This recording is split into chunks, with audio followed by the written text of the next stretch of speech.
Hi everyone, Mr. Peabody here.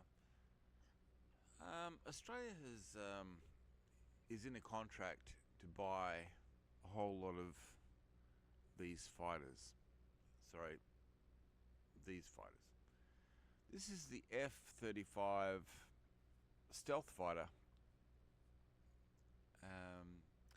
You got the F-22, you got the F-35, and you've got a whole lot of other planes that are not suited for Australia.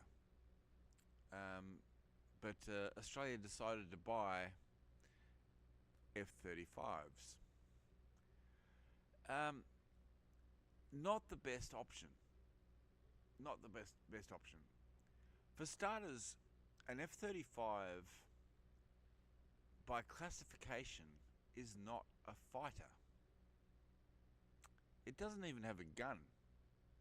Yep, that's right. See this thing here? It looks lethal, and it is, but not as a fighter. It cannot go air to air. Well, it can go air to air, but from a range, because in order to get its stealth sort of like low profile recognition, everything's internal. So all the missiles and everything are inside the belly, and they have to roll out and then fire out. So how much can this thing actually do? It can do a fair bit, but not a great deal. And as far as Australia goes, it needs dedicated landing zones, it needs dedicated resources, and it was not a great choice. So I don't know why Australia decided to buy this aircraft, because basically what it is, it's a mid-range bomber. Yeah, that's basically what it is. It's a mid-range bomber. Can it fight air to air? Yes, but very limited. How much does it cost to fly this thing? A shitload. It costs a lot of shitload of money to fly this thing.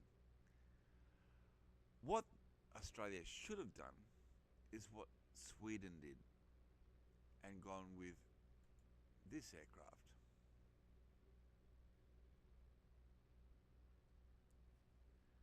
This is a Saab fighter jet. It's called the Saab. It's called the Saab Gripen, but it translates to Griffin.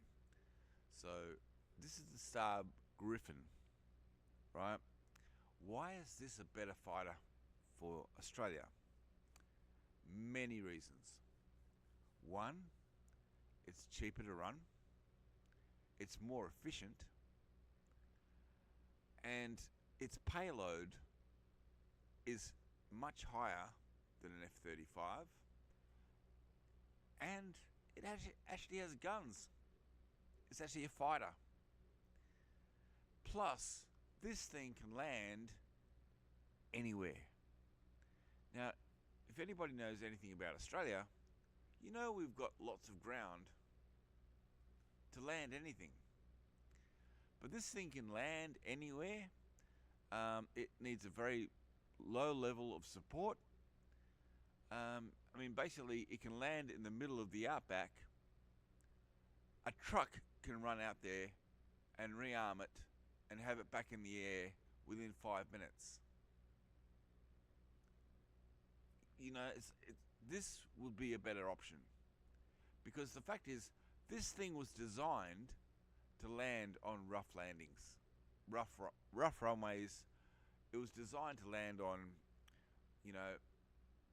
roadways that weren't runways. This thing was designed for quick takeoffs and short landings. And it can outmaneuver the Soviet shit. You know, this is they consider this to be a 4.5 generation fighter. This can outmaneuver the 6th generation. So why didn't we go with this? Plus, the cost of this jet is about half of the F-35. Okay, that's all I've got to say. See ya.